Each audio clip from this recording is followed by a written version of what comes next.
বিসমিল্লাহির রহমানির রহিম আলহামদুলিল্লাহি রাব্বিল আলামিন আসসালাতু ওয়াসসালামু আলা রাসূলিল্লাহ ওয়া আলা আলিহি সাহবিহি আজমাইন রাব্বি ইশরাহ লি সাদরি ওয়া ইয়াসসির লি আমরি আম্মা বাদ। তো আমরা সোফার আলহামদুলিল্লাহ ইম্পর্টেন্স অফ সালাহ কভার করছি। আজকে আমরা তাহারা, যেটা হলো উদু, গোসল, পাক হওয়া, পাক থাকা, এটা কভার করার চেষ্টা করবো। ওটা হলো যে কমন মিস্টেকস, কমন কোয়েশ্চেন্স, সেসব জিনিস আমরা থ্রু করব। হাউএভার আমরা আজকে কমপ্লিট নামাজ শিক্ষা নিয়ে আমরা বসতেছি না, এবং সেটা সম্ভবও না। সো দ্য প্রিরিকুইজিটস অফ সালাহ, নামাজের কিছু প্রিরিকুইজিটস আছে। সো নামাজের প্রিরিকুইজিটস এর মধ্যে কি এক নাম্বার হলো যে আমাদের কাপড়, আমাদের বডি পাক থাকতে হবে, না আমাদের শরীর পাক থাকতে হবে, আমাদের কাপড় পাক থাকতে হবে, আমরা যে জায়গাটা সেজদা দিচ্ছি সেই জায়গাটা পাক থাকতে হবে। নাম্বার 2 হলো আমাদের প্রপার উযু থাকতে হবে, আমাদের অজু ঠিক মতো হইতে হবে। 3 নাম্বার হলো আমাদের আওরা ঢাকা থাকতে হবে, আমাদের বডি প্রপারলি কভার থাকতে হবে। নামাজের নিয়ত করে আমাদের দাঁড়াইতে হবে যে আমি কোন নামাজে দাঁড়াচ্ছি, সেটা নিয়ত আমার মাথায় থাকতে হবে। ফরজ পড়ছি না সুন্নত পড়ছি না নফল পড়ছি, আই হ্যাভ টু নো, নিয়ত থাকতে হবে। কোনো জিনিসের নিয়ত ছাড়া তো করা সম্ভব না। সো আমাদের নিয়ত থাকতেই হবে। অ্যান্ড দেন আমাদের কেবলামুখী হতে হবে। এই কেবলামুখীটা নিয়ে মানুষ অনেক রিল্যাক্টেন্ট, জার্নিতে যাচ্ছে, ফরজ নামাজ পড়তেছে, কোন দিকে কেবলা বদার না, ঠিক আছে নামলাম। আমরা নিজেরা এক্সপিরিয়েন্স করছি হজের সময়, যে আমরা মুজদালিফাতে কোন দিকে কেবলা আমরা সবাই বের করার জন্য অস্থির হয়ে গেলাম যে কোন দিকে কেবলা বের করতে হবে। কিছু মানুষ বলা শুরু করলো, দূর, আপনার একদিকে কেবলা নিয়ত করে পড়ে ফেললেই হবে। নিয়ত করে পড়ে ফেললে হবে না, আপনি চেষ্টা করতে হবে কেবলা বের করা, বিকজ কেবলা মুখী হয়ে আমাদের নামাজ পড়া is one of the prerequisites of সালাহ। এরপরে আরেকটা যেটা আমাদের রেগুলার ইস্যু, সেটা হলো আওরা ঢাকা নিয়ে। না, মহিলাদের যেরকম আওরা আছে, বডি ঢাকতে হবে, ঠিক একইভাবে পুরুষদেরও আওরা আছে, পুরুষদেরও বডি ঢাকতে হবে। শুধু আওরা ঢাকা না, আমাদের কাপড় সিথ্রু হইতে পারবে না, আমাদের কাপড় এমন টাইট হইতে পারবে না যেন আমাদের বডির শেপ বোঝা যায়। এবং এখান থেকে আমি 2টা পয়েন্ট তুলে ধরতে চাই, যেটা আমাদের রেগুলার ডে টু ডে লাইফে এই প্রবলেমগুলো আসতেছে। একটা হলো সিস্টার্সদের ক্ষেত্রে, একটা হলো ব্রাদার্সদের ক্ষেত্রে। সিস্টার্সদের ক্ষেত্রে যেটা হয় যে তারা এমন আওড়া ঢাকতেছে ঠিকই, কিন্তু এমন টাইট কাপড় পরতেছে যে কমপ্লিট ফিগার বোঝা যাচ্ছে। যেখানে হাদিসে আসছে যে women who are naked even though they are wearing clothes go astray and make others go astray. তার মানে হলো তারা এমনভাবে কাপড় পরতেছে যে তাদের বডি ফুল কভার্ড, কিন্তু ইয়েট বলা হয়েছে তারা নেকেড। কেন? বিকজ তারা ঠিক মতো তাদের আওড়া ঢাকতেছে না, মানে তাদের ফিগার ফুল বোঝা যাচ্ছে।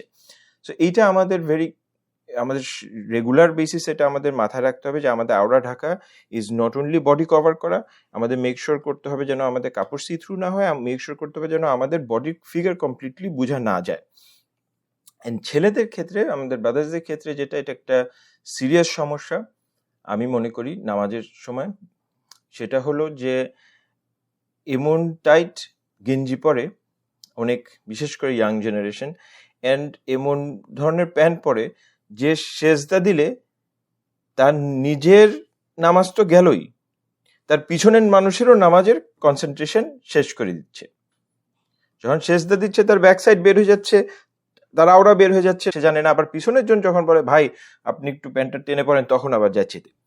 তো সে তো তাকে এহসান করতেছে যে, সো এটাও বলারও একটা তরিকা আছে যেন সুন্দর মতো আমরা বলি। আবার যে শুনতেছে তারও জিনিসটা সুন্দর মতো নিতে হবে যে আমাকে সে একটা ভালো উপদেশ দিচ্ছে যেন আমি।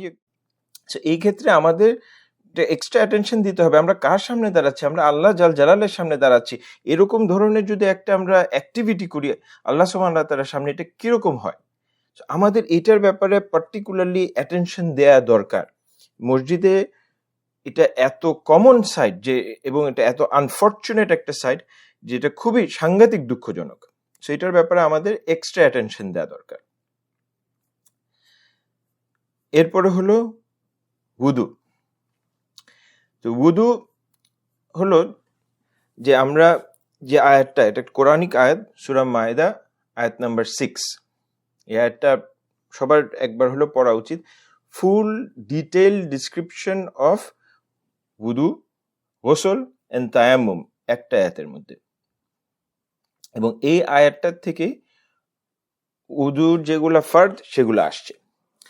আয়াতটা হলো সূরা মায়দা আয়াত নাম্বার 6, যেখানে আল্লাহ সুবহানাহু ওয়া তাআলা বলছেন, when you intend to offer salah, wash your faces and your hands up to the elbow, rub by passing water over it, over your heads, and wash your feet up to the ankles. এটা হলো অজুর সব ফরদগুলা আল্লাহ সুবহানাহু ওয়া তাআলা কোরআন শরীফে direct বলে দিয়েছেন। সো এগুলো হলো অজুর ফরদ। Wash your face, your arms, hands up to the elbow, মাসা করা মাথা, and পা ধোয়া, এটা হলো ফরদ। এটা না হলে অজু হচ্ছে না। আর এরপরে বলছি, if you're in the state of janaba, so we know that there are two impurities, right? Minor impurity, major impurity. Minor impurity অজু করলে enough, major impurity জন্য গোসল is mandatory. So in your, এটাকে হলো জানাবা বলা হয়। So if you're in the state of janaba, purify yourself, মানে গোসল করো, bathe yourself.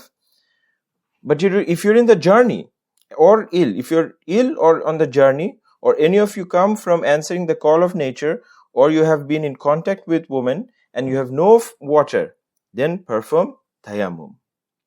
যদি তুমি অসুস্থ হয়ে থাকো, জার্নিতে থাকো, অথবা তুমি বাথরুম থেকে আসছো, অথবা মহিলার সাথে কন্ট্যাক্ট হয়েছে এন্ড তোমার পানি নাই, দেন তুমি তায়াম্মুম করো। উইথ, কিভাবে তায়াম্মুম করবা? With clean earth and rub there with your face and hands. তায়াম্মুম কিভাবে করতে হবে আল্লাহ সুবহানাহু ওয়া তাআলা কোরআন শরীফে বলে দিয়েছে। তায়াম্মুম করবা কিভাবে? ক্লিন মাটি নিবা, and then ক্লিন মাটি থেকে রাব করবা ক্লিন মাটির মধ্যে, and then face and hands. Allah does not want to place you in difficulty, but He wants to purify you, to complete His favor on you, that you may be thankful. সূরা মাইদা আয়াত number 6, আপনারা সুযোগ পেলে এই আয়াতটা through করেন, because আমাদের basic নামাজের জন্য যা প্রয়োজন ওযু রিলেটেড, নাপাক থেকে পাক হয়ে আসার জন্য সবকিছু এই একটা আয়াতের মধ্যে আল্লাহ সুবহানাহু ওয়া তাআলা অ্যাড্রেস করছেন। সো আমরা উযুর ফরদগুলো আমরা অলরেডি কভার করে ফেললাম এই সূরা মায়দার আয়াতটা দিয়ে। এন্ড দেন সুন্নাহ, উযুটা কিভাবে করা হয়, এগেইন একটা হাদিস, এই হাদিসটা দিয়ে ফুল উযুর রুলিংটা আসছে।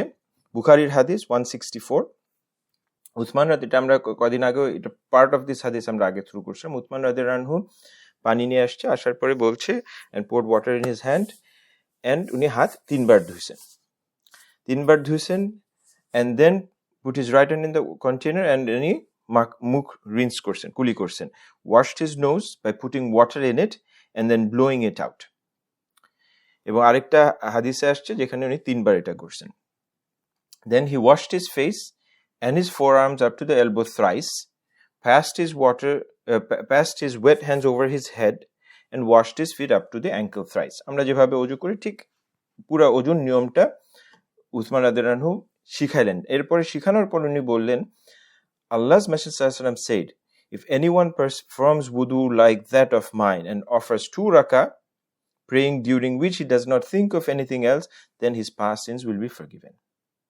So এই হাদিসটা দুইটা জিনিসের জন্য ইম্পর্টেন্ট। একটা হলো ফুল wuduর সুন্নাহগুলা এখানের মধ্যে মেনশন করা আছে, এন্ড দেন সেকেন্ড পার্ট হলো যে কেউ ওযু করার পরে যদি নামাজ পড়ে উইথ ফুল 2 রাকাত নামাজ পড়ে উইথ ফুল খুশু, অন্য কোনো কিছু চিন্তা না করে, দেন আল্লাহ সুবহানাহু ওয়া তাআলা তার আগের গুনাহ মাফ করে দিবেন। খুব ইম্পর্টেন্ট হলো ওযু করার সময় যেন কোনো জায়গা মিস না যায়, সব জায়গাতে যেন ঠিক মতো পানি লাগে। এক লোক জোহরের নামাজ পড়ার জন্য ওযু করতেছে, ওযু করার সময় সে পায়ের নখের সমান একটা জায়গা মিস করছে, তার মানে সে জায়গাটা ঠিক মতো পানি দিয়ে ধোয়া হয় না ওযুর সময়। নবী সাল্লাল্লাহু আলাইহি ওয়াসাল্লাম সেটা দেখছেন, দেখার পরে বলছে তুমি যাও এবং ঠিক মতো ওযু করে আসো। সো ওযু করার সময় যেন তাড়াহুড়া করতে গিয়ে আমরা কোনো মতে কোনো জায়গা মিস না যায়, সব জায়গায় যেন আমরা ঠিক মতো পানি দিয়ে ধুই এবং মাসা করি।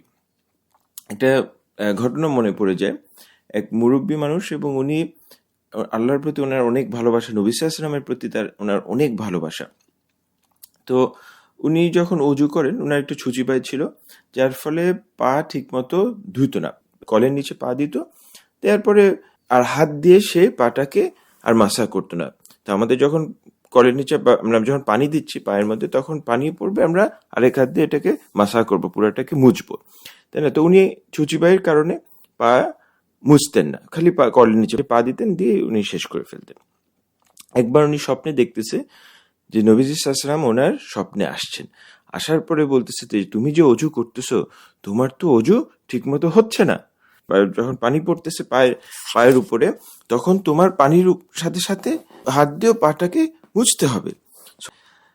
সো আমাদের এই জিনিসটা খুব ইম্পর্টেন্ট, যে অজু যখন করতেছে অজুটা ঠিক মতো হতে হবে। অজুর খুব ইম্পর্টেন্ট পার্ট হলো যে যখন পানিটা পড়ছে ওটাকে মাসা করা অ্যাট দ্য সেম টাইম, ধোয়া and wiping at the same time.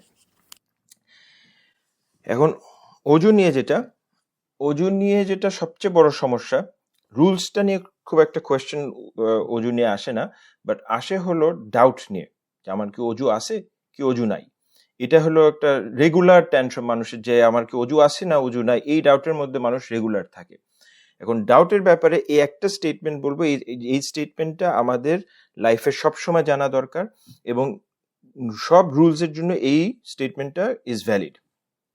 সেটা হলো, certainty is not invalidated by doubt.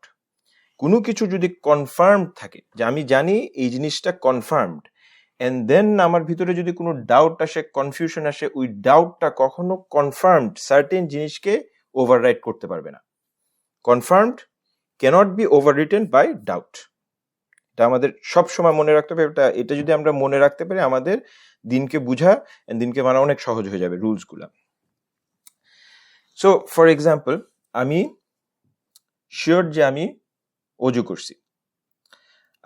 করছি, আমি শিওর, কিন্তু আমার ভিতরে এরপরে খটকা লাগতেছে 1 ঘন্টা পরে, যে আমার কি অজু আছে কিনা নাই, আমি কি এর মধ্যে বাথরুমে গেছি কিনা নাই, আমার কি গ্যাস বের হয়েছে কি হয় নাই, কনফিউজ। তার মানে আমার অজু আছে। কেন? অজু আমি করছি কনফার্মড, অজু ভাঙছি কি ভাঙে না আমি কনফার্ম না, আমি ওটা নিয়ে ডাউটে আছি। সো কনফার্মেশন স্ট্যান্ডস, অজু আছে। ঠিক একইভাবে আমি জানি আমি বাথরুমে গেছিলাম, বাথরুম থেকে আসার পরে অজুটা করছিলাম না বাথরুমে যাওয়ার আগে অজুটা করছিলাম, কনফিউশন হচ্ছে। বাথরুমে গেছি আমি কনফার্ম, অজুটা কখন করছি আমি কনফিউজ হয়ে গেলাম, বাথরুমে আগে গেছিলাম অজু করতে না বাথরুমের পরে করছিলাম, 1 ঘন্টা পরে আমি চিন্তা করতেছি, তাইলে আমার অজু নাই। কেন? আমি কনফার্ম যে আমার বাথরুমে গেছিলাম, আমার অজু চলে গেছে, কিন্তু আমি অজু করছি কি করি নাই এটা নিয়ে আমার ডাউট। সো যেটা লাস্ট আমার কনফার্ম সেটা হলো আমার অজু ভেঙে গেছে, তার মানে আমার আবার অজু করতে হবে। এটা আমাদের সবসময় মনে রাখতে হবে, তাহলে শয়তান আমাদেরকে ওয়াসওয়াসা দেওয়ার সুযোগ পাবে না। ঠিক একইভাবে নামাজের মধ্যে, নামাজ পড়তেছি অজু নিয়ে সব নিয়ে সুন্দর নামাজ পড়তেছি, নামাজের মধ্যে হঠাৎ শয়তান এসে ওয়াসওয়াসা দিল, তোমার তো মনে হয় অজু ভেঙে গেছে, তোমার তো মনে হয় গ্যাস বের হয়ে গেছে, তোমার তো অজু বের হয়ে গেছে, চলে গেছে, এই ওয়াসওয়াসা শয়তান দিয়ে দিল। তখন কি? একই রুল কি? আমার অজু আছে, অজু ভাঙছে, আমি কনফার্ম না আমার, তার মানে অজু আছে, আমি নামাজ কন্টিনিউ করে যাব। নবী সাল্লাল্লাহু আলাইহি ওয়াসাল্লাম বলছেন যে, ওনাকে একজন জিজ্ঞেস করছেন যে, if a person feels something during prayer, should one interrupt his prayer? Very common situation. নামাজ পড়তেছে, নামাজের মধ্যে সে কিছু একটা ফিল করছে, এখন সে কনফিউজড হয়ে গেছে যে তার নামাজ আছে না নামাজ ভেঙে গেছে, অজু আছে না অজু ভেঙে গেছে, তাহলে কি সে এখন ভেঙে গিয়ে আবার অজু করবে? নবী সাল্লাল্লাহু আলাইহি ওয়াসাল্লামকে প্রশ্ন করছে। নবী সাল্লাল্লাহু আলাইহি ওয়াসাল্লাম বলছেন, no, he should not give it up unless you hear a sound or a smell. So সে নামাজ ভাঙবে না, সে নামাজ কন্টিনিউ করে যাবে যতক্ষণ ধরে সে কোনো গন্ধ পাচ্ছে না অথবা কোনো আওয়াজ পাচ্ছে না, তার মানে কোনো সার্টেনটি হচ্ছে না। যখনই সে এই দুইটার মধ্যে একটা হয়ে যাচ্ছে, সে কনফার্মড হয়ে যাচ্ছে যে তার অজু ভেঙে গেছে, ওই সময় এসে সে গিয়ে আবার অজু করবে। কিন্তু এর আগ পর্যন্ত সে নামাজ কন্টিনিউ করে যাচ্ছে, নামাজ ভাঙতেছে না, শয়তানের ওয়াসওয়াসার কোনো সুযোগ নাই। কনফার্মেশন আমাদের থাকতেছে, ডাউট আমাদেরকে অজুকে ভাঙতেছে না। এই জিনিসটা আমাদের সবসময় মনে রাখতে হবে। অজুর ক্ষেত্রে এই জিনিসটা খুব বেশি আসে। আরেকটা জিনিস যেটা খুব বেশি আসে ওইটা হলো যে, আমি বাথরুমে গেছি, বাথরুম থেকে আসার সময় এখানে একটু পানি লেগেছিল, পানিটা আমার কাপড়ে লেগে গেছে, পানিটা কি পানি নাকি এটা কি ওখানে পেশাব করছে, আমার কাপড়টা কি নাপাক হয়ে গেল না পাক আছে, এটা নিয়ে কনফিউশন। আবার শয়তান ওয়াসওয়াসা, শয়তান সারাক্ষণ বসে থাকে ওয়াসওয়াসা দেওয়ার জন্য। শয়তানকে ওয়াসওয়াসা দেওয়ার কোনো সুযোগ দেয়া যাবে না। তখন কি চিন্তা করতে হবে, এখানে আমি দেখতে পারতেছি এটা পানি, কনফার্মড। এর সাথে এখানে কি কোনো পেশাব আছে কিনা আমি জানি না, doubt. So I am confirmed যে এটা পানি, ডাউট আমার এটা চেঞ্জ করবে না। So problem solved. সো আমাদের এই জিনিসগুলো আমাদের প্রত্যেকটা লাইফে যখন সিচুয়েশন আসবে, সেই সিচুয়েশন হিসাবে আমাদের এই জিনিসগুলোকে ইন্টিগ্রেট করতে হবে। সো আমাদের আরেকটা যেটা প্রবলেম হয় ওটা হলো যে ক্লিনিং দ্য ফিল্থ। আমরা এখন ওযু নিয়ে আলাপ করলাম, এন্ড দেন আমাদের যেটা ওয়ান অফ দ্য কন্ডিশন ছিল ওটা হলো আমাদের কাপড় পাক হতে হবে, আমাদের বডি পাক হতে হবে, যেখানে আমরা নামাজ পড়ছি সেজদার জায়গায় আমাদের পাক হতে হবে।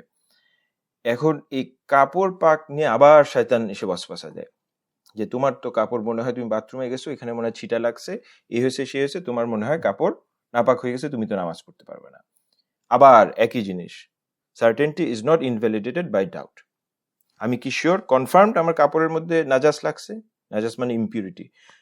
কাপড়ের মধ্যে আমার ইম্পিউরিটি লাগছে, নাজাস লাগছে, আমি কনফার্মড। যদি কনফার্মড হয়ে থাকি তাহলে যেখানে লাগছে সে জায়গাটা আমি ধুয়ে ফেলবো, শেষ। আর যদি কনফার্ম না হয়ে থাকি যে আমার ডাউট আছে, দেন আমার কাপড় পিওর। আর যদি আমি কনফার্মড হয়ে থাকি, যেটা স্কলাররা বলে যে আমি কনফার্মড যে মেবি কিছু ছিটা লাগছে, কিন্তু কোথায় লাগছে আমি শিওর না। আমি দেখছি ছিটা একটা আসছে, কিন্তু ছিটাটা কোথায় লাগছে আমি শিওর না। সেই ক্ষেত্রে স্কলাররা যেটা বলে যে মোস্ট বেস্ট যেটা আমার মনে হয় যে এই জায়গাটাতে মনে হয় আমি একদম আমার মনে হচ্ছে বেস্ট যে এই জায়গাটাতে লাগছে, সেই জায়গাটা আমি ক্লিন করে নিব, এন্ড দেন দ্যাটস ইট।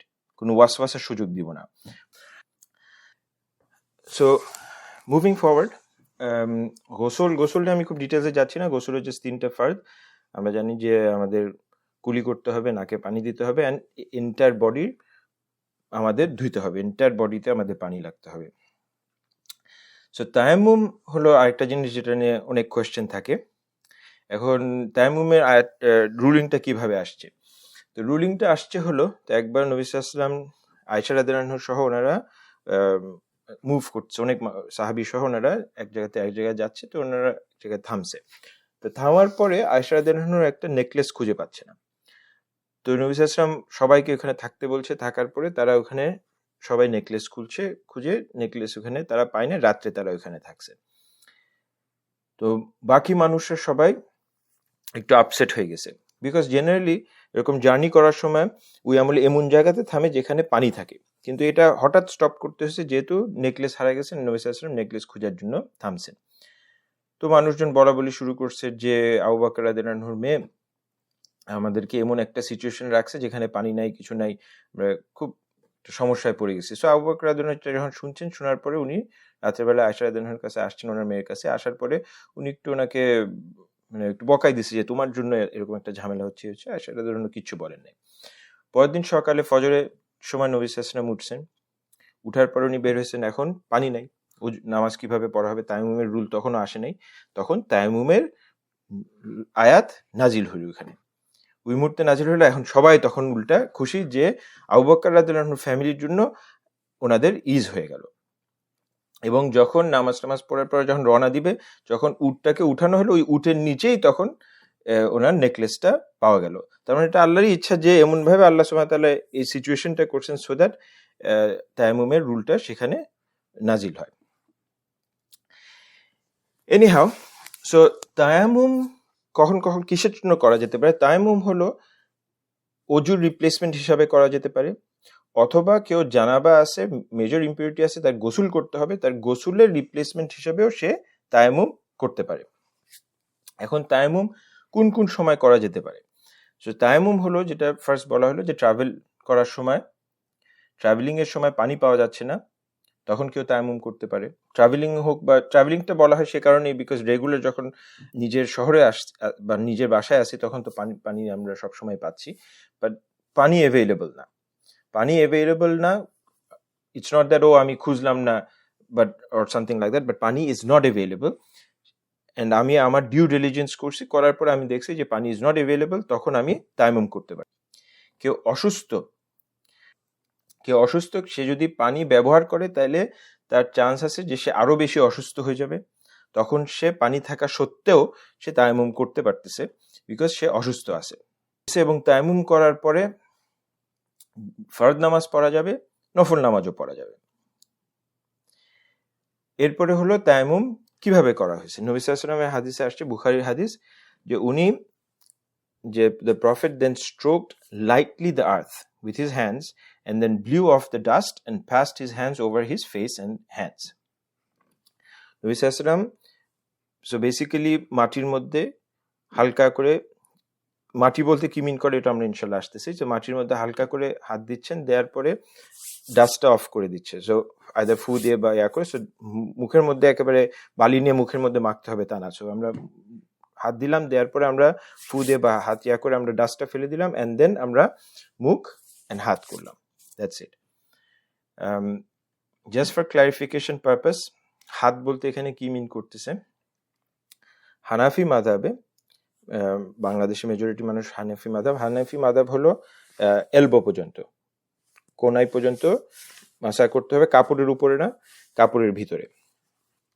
আর অন্যান্য মাযহাবে পার্টিকুলারলি যারা আহলে সুন্নাত ফলো করে, সেটা হলো যে অনলি এতটুকু পর্যন্ত, সো মুখ অ্যান্ড হাতের রিস্ট পর্যন্ত।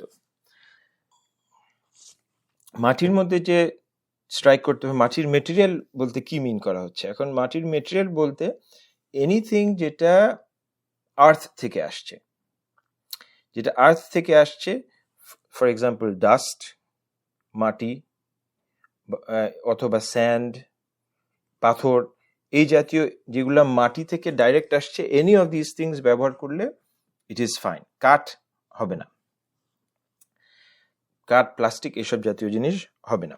এনিথিং যেটা মাটির থেকে আসছে, and it has to be clean.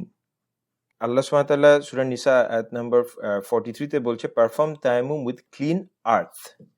So this is the statement from আল্লাহ সুবহানাহু ওয়া তাআলা। সেই হিসাবে এটা মাটি হতে পারে, যদি কোনো জায়গায় ডাস্ট থাকে সেই ডাস্টটাকে ইউজ করা যেতে পারে, বিকজ ডাস্ট ইজ মাটির অংশ হিসাবে কনসিডার করা হচ্ছে।